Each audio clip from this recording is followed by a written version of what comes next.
Shalom, Bapak, Ibu, Saudara-saudara, pemirsa Hope Channel dimanapun Anda berada. Apa kabar saudara-saudara semua? Puji Tuhan, kabar kita harus kabar luar biasa.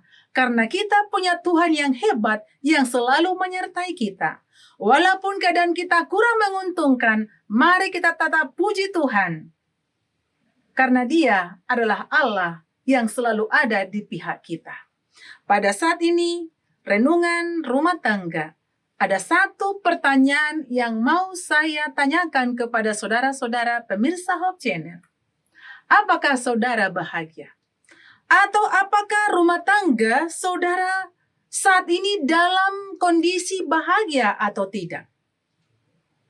Masing-masing kita mendambakan kebahagiaan. Dan ketika ditanya apakah saudara bahagia, boleh saja ada menjawab, ya saya bahagia. Boleh saja yang lain mengatakan, oh saya tidak bahagia. Yang lain boleh saja menjawab, oh saya saat ini kurang bahagia. Kebahagiaan itu boleh dirasakan jika ada uang. Kebahagiaan itu bisa dirasakan jika harapan ataupun cita-citanya sudah tercapai. Bahkan orang bisa bahagia ketika dia sudah memiliki anak. Orang bisa bahagia karena dia sudah memiliki pasangan hidup. Banyak lagi alasan-alasan yang lain yang menjadikan itu motivasi bagaimana dia meraih ataupun merasakan kebahagiaan. Dan saat ini satu pernyataan yang mau saya sampaikan kepada sahabat pemirsa Hope Channel.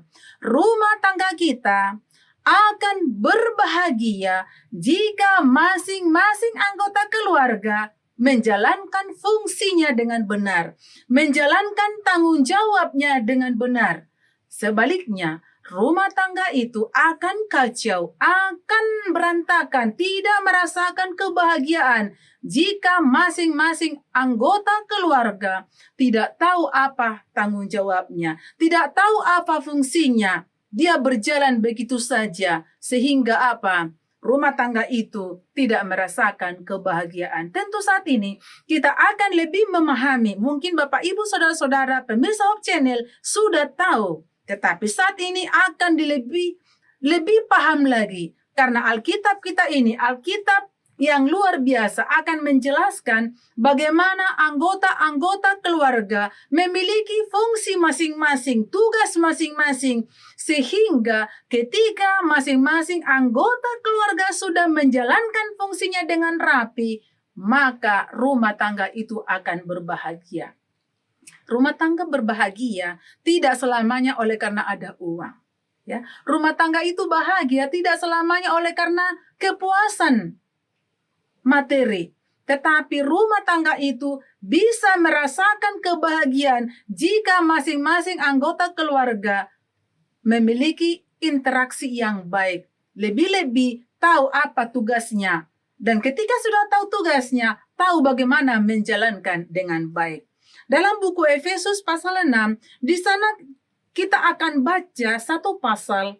Kebetulan kalau kita baca seluruhnya satu pasal akan menguras waktu.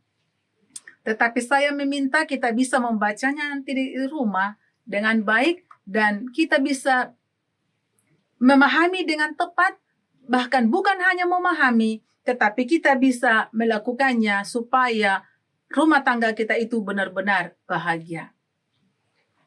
Fungsi seorang ayah adalah seorang imam dalam keluarga. Dia adalah wakil daripada Tuhan yang dipercayakan untuk memimpin rumah tangganya dengan baik. Dia adalah seorang pendidik. Dia adalah seorang yang bisa mengarahkan anak-anaknya, anggota keluarganya sesuai dengan harapan Tuhan. Seorang ayah adalah model, figur, sebagai acuan dalam keluarga. Bagaimana ayah bersikap, bagaimana seorang ayah berperilaku, bagaimana dia berbicara dengan sopan santun, dan bagaimana ayah itu menghormati Tuhan dalam kehidupannya, sehingga anggota keluarga yang lain tentu akan mengikuti teladan yang sudah ditunjukkan oleh sang ayah. Selain itu, ayah juga harus mampu mengasihi anak-anaknya dengan penuh kasih sayang. Anak-anak akan merasa nyaman berada di sampingnya. Anak-anak akan senantiasa merindukan sosok seorang ayah. Bahkan seorang ayah adalah wakil Allah di dunia ini, wakil Allah di dalam rumah tangga kecil.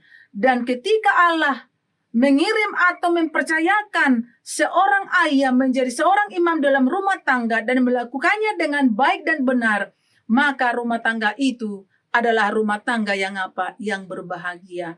Jangan sampai seorang ayah melalaikan tugas ini. Ingat Imam Eli, ketika dia sibuk dengan pelayanannya, sibuk dengan pekerjaan Tuhan, yang dikerjakan memang pekerjaan-pekerjaan Tuhan, tetapi dia melupakan apa tanggung jawabnya sebagai seorang ayah di rumah.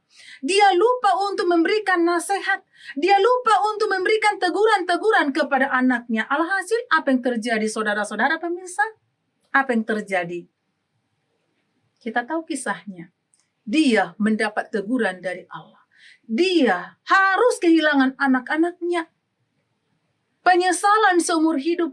Tetapi penyesalan ini tiada guna, sudah terlambat. Jangan sampai Allah menegur seorang ayah oleh karena melalaikan tugas dan tanggung jawabnya sebagai seorang figur dalam rumah tangga yang akan menolong, menasehati, dan menyayangi anak-anaknya. Ini sangat jelas sekali dalam buku Efesus pasal 6.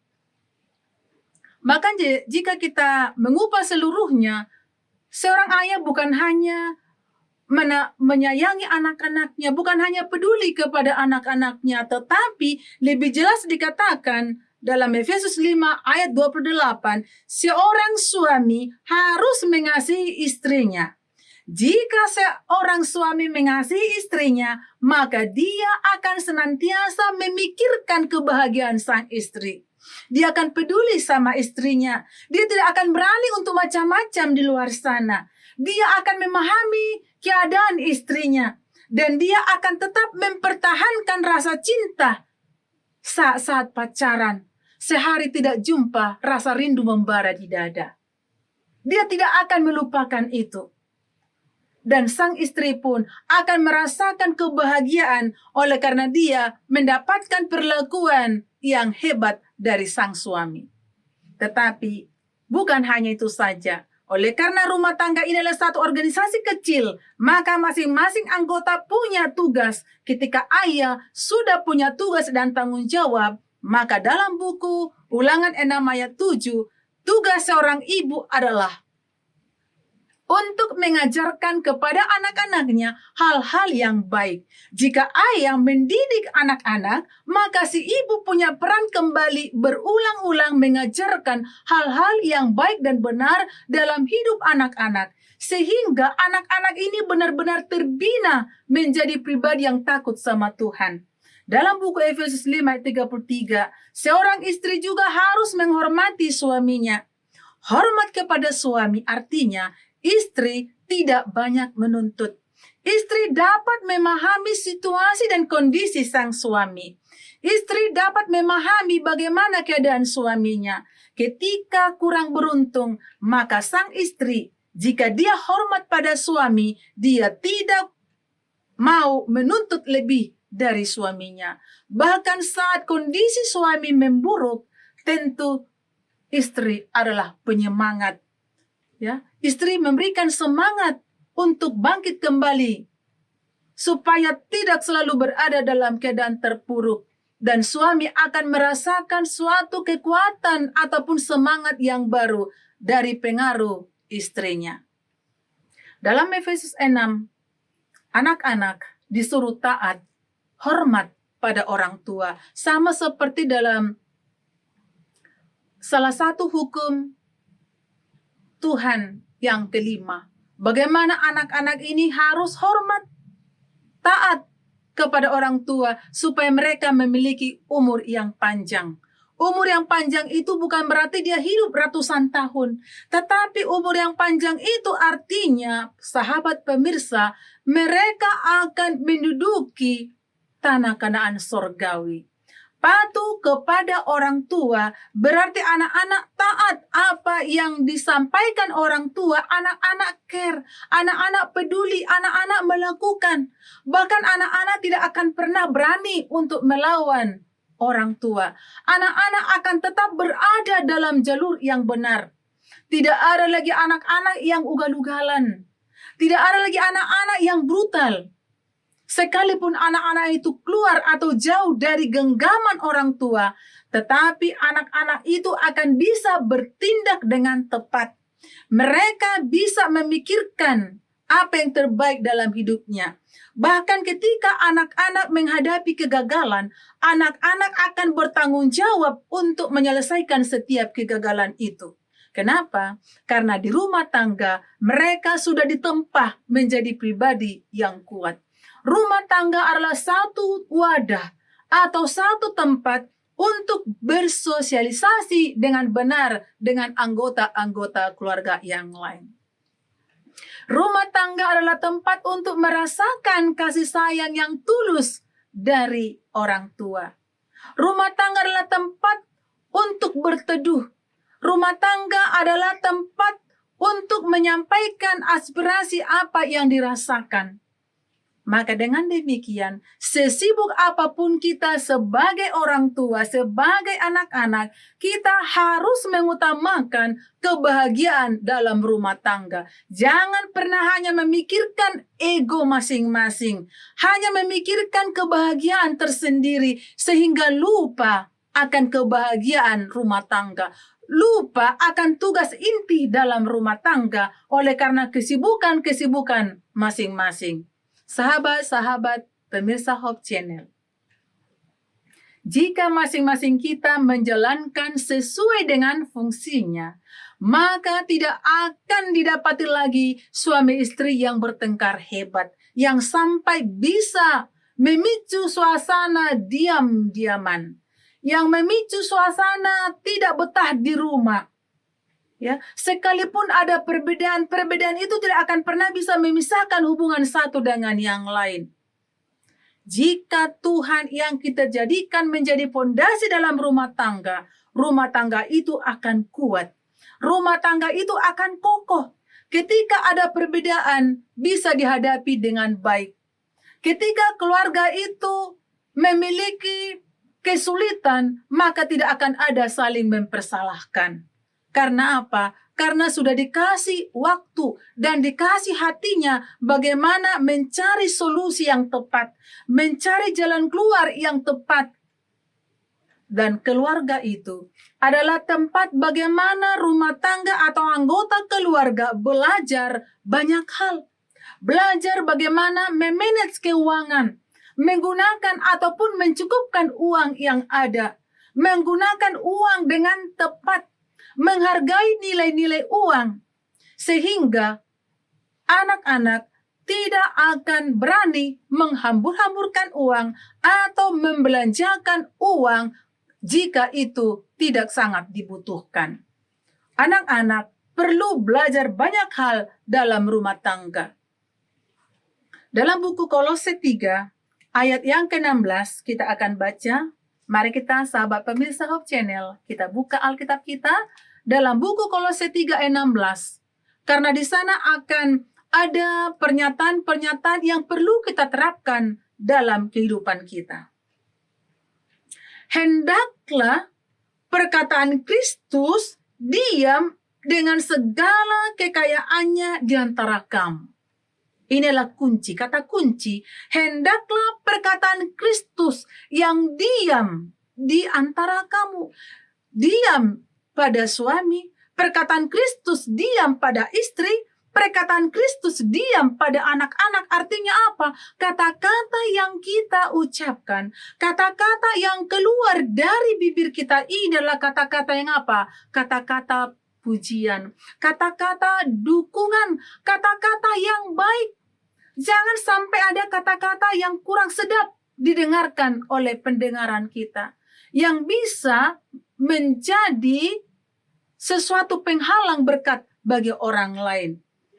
Bahkan dikatakan, kamu harus memiliki perkataan Kristus dengan hikmat, mengajar dan menegur seorang akan yang lain. Jika ada kesalahpahaman, jika ada perbedaan-perbedaan pendapat, kita punya kebijaksanaan untuk menegur, untuk memperbaiki, sehingga kita tidak kasar.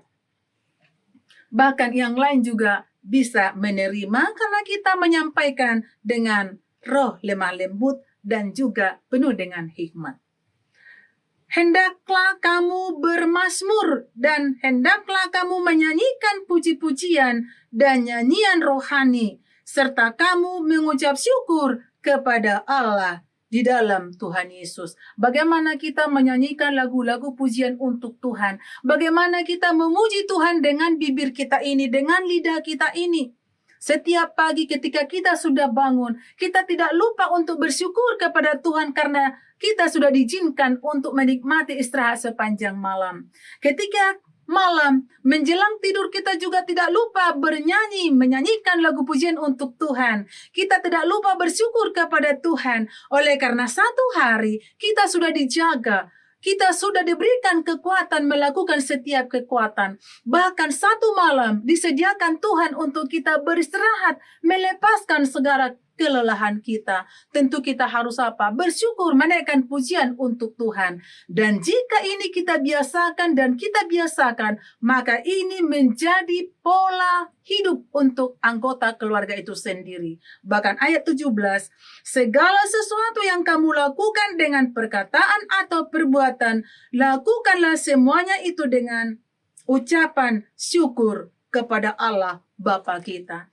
Jika kita memiliki kebiasaan untuk mengucap syukur kepada Tuhan, maka hal yang sulit sekalipun kita akan dimampukan bersyukur kepada Tuhan. Sama seperti tulisan Rasul Paulus dalam Filipi 4 ayat 4. Ya, mengucap syukurlah senantiasa. Sekali lagi kukatakan, mengucap syukurlah dalam segala hal, baik dalam keadaan sakit maupun dalam keadaan sehat. Nah, pertanyaan bagaimana kita mampu bersyukur dalam keadaan sulit? Tentu kita punya alasan. Kita mengucapkan syukur karena kita tidak akan merasakan penderitaan secara berkesinambungan. Akan ada waktunya kesulitan itu berlalu dari kita. Akan ada waktunya yang indah, pada waktunya Tuhan akan berikan. Jadi jangan sampai kita lupa untuk bersyukur kepada Tuhan. Jika masing-masing anggota keluarga sudah memiliki pernyataan ataupun komitmen selalu bersyukur kepada Tuhan, selalu menaruh perkataan Kristus dalam mulut kita ini, dalam bibir kita ini, selalu tahu tugas dan tahu juga melakukan tugas dan fungsi dengan tepat, dengan benar, maka terciptalah kebahagiaan dalam rumah tangga kita. Saudara-saudara sekalian, siapapun rumah tangga tidak akan luput dari perbedaan-perbedaan. Siapapun rumah tangga tidak akan luput dari segala kesulitan. Siapapun rumah tangga yang ada di dunia ini tidak akan pernah luput dari segala pencobaan. Tetapi apapun itu yang kita hadapi, jika kita sudah bersatu dengan kuat, menjadikan Yesus menjadi nahkoda dalam rumah tangga, maka rumah tangga kita akan Akan bahagia. Anak akan merasakan kebahagiaan. Istri mendapatkan kebahagiaan, sang suami juga merasakan kebahagiaan, sehingga sempurnalah kebahagiaan dalam rumah tangga. Dan akhirnya Tuhanlah yang dimuliakan dalam setiap kehidupan kita. Inilah renungan singkat yang bisa saya paparkan pada saat ini, karena Tuhan memberkati kita semuanya. Shalom, marilah kita berdoa untuk mengakhiri akan renungan singkat ini. Bapa kami yang berada dalam keadaan sorga, terima kasih ya Bapa untuk waktu yang telah kami gunakan.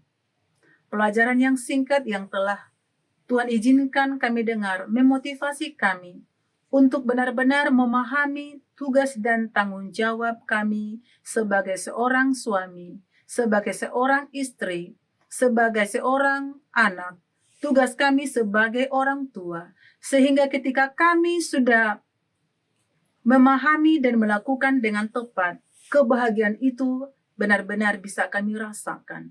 Di atas segalanya Tuhan, kiranya kami benar-benar selalu menjadikan Engkau sebagai nahkoda kami, pemimpin secara pribadi, pemimpin dalam rumah tangga kami, sehingga hanya Engkau saja yang kami muliakan dalam kehidupan kami.